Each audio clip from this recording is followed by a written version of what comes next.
नमस्कार दर्शक बंधु आम लाइफस्टाइल को आपण समस्त को बहुत बहुत स्वागत। खरा दिने पड़े पणा संक्रांति। एही दिन प्रति ओडिया घरे पणा प्रस्तुत करा जाए। आमर प्रिय जगन्नाथ महाप्रभु पाखरे पणा लगी हुए। पणा तो अनेक प्रकार अच्छी, जेहेतु एटा खरा दिन एही दिन रे अनेक प्रकार पाचिला फल आमको मिली थाए, जेमिति कि बेल, जोटा कि पणा पाई बहुत उपयुक्त। एहार रसरे बहुत सुआदिया पणा प्रस्तुत हो पारे। तेबे आज आसतु एही पणा संक्रांति उपलक्षे आम प्रस्तुत करिबा बेल पणा। एबे देखंतु बेल पणा पाई मु एठी गोटे बड़ साइज रो पाचिला बेल को नेइछि।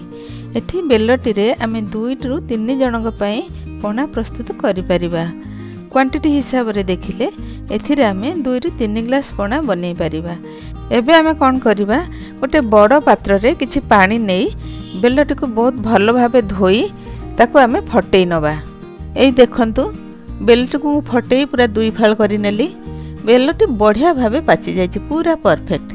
बेलर रस को देखौछि, बहुत बढ़िया भाबे बेलटी हमर रेडी हो जायछि पणा पई। एबे आम कौन करिबा, बेलर रस सबको गोटे चामच साहाय्य रे बाहर करी गोटे बड़ बेला बा पात्र रे रखी नबा, जो थिरे कि आमको चकटिबा को सुविधा हेबो।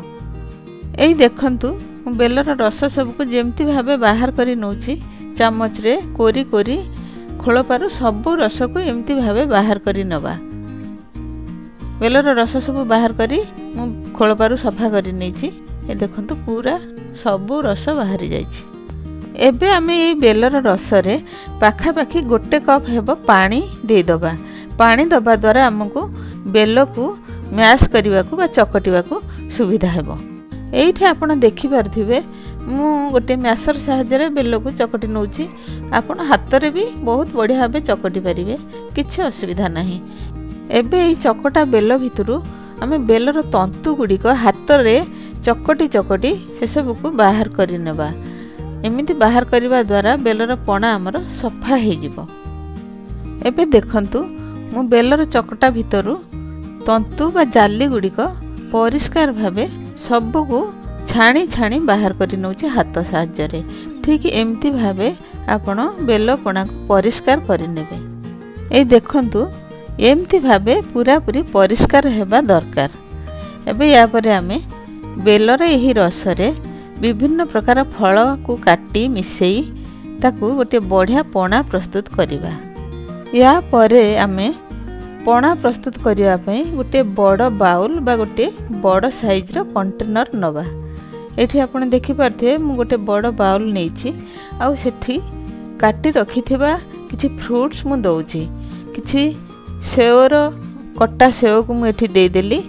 तापरे काटी रखिथिबा आंबो मु सेथिरे ऐड करि नेली। आ कदली मध्य मु एमती भाबे काटी नउछि। तापरे एठी देखंतु मु आगर कोरा नडिया रखिथिली, ताकू मु एठी ऐड करि नउछि। आउ किछि कट्टा हेथिबा काकुडी किछि किछि फल को मु एठी रखि नउछि गार्निशिंग करिवा पई। एबे एई बाउल रे आमे रखिथिबा बेलर रस को ऐड करि नबा। बेलर रस को ऐड करी सब को बढ़िया भाबे मिसेई नबा बा फेंटी नबा। एही पणा रे मिठा पाई मु एठी 2 चामच गुड़ को ऐड करी नउछि।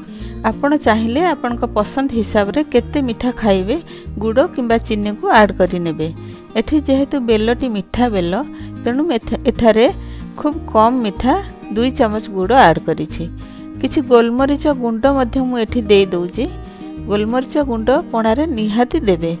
एई सब को देई बढ़िया भाबे आउ थरे मिक्स करि नबा।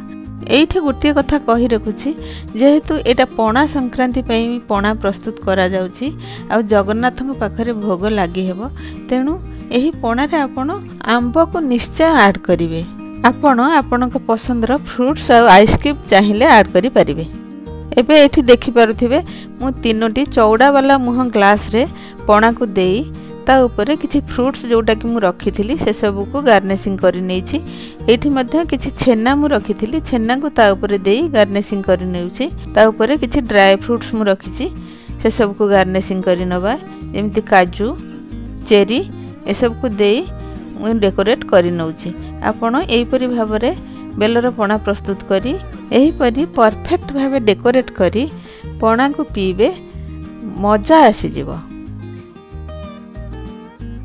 पणा संक्रांति स्पेशल यही पणार प्रिपेरेसन टी आपन को केमिति लागिला कमेंट करी निश्चय जणाइबे। भिडियोटी जदि भल लगी थाए दया करी भिडियोटी को गोटे लाइक करी देबे। आ चैनल जदि नुआ थांती तेबे गोटे सब्सक्राइब करी देबे आ बेल आइकन को प्रेस करी नेबे। भिडियोटी को शेष पर्यंत देखिथिबारु धन्यवाद। जय जगन्नाथ।